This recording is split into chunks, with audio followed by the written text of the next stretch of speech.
Again, it's me, DUTH. Nandito po ako ngayon sa Bangkok, sa Thailand. Okay, sa video na to, may bago tayong titikman. Strawberry banana yung pangalan ng strain niya. Hybrid 50-50, so balance ng sativa at indica. Feeling ko magugustuhan natin to.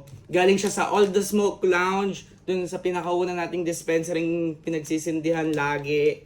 Kasama si Hain, yung Burmese nating tropa. Yun lang. Tikman na natin. Let's go.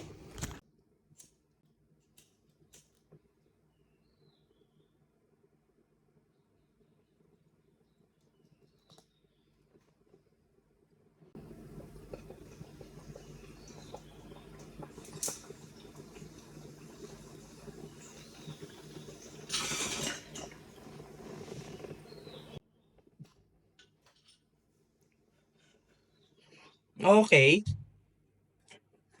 Fruity yung flavor niya.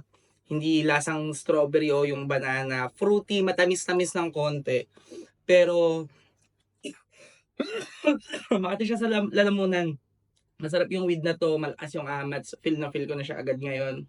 So, kung pupunta kayo dito sa Thailand, I think recommendable ko tong strain na to. Yun lang.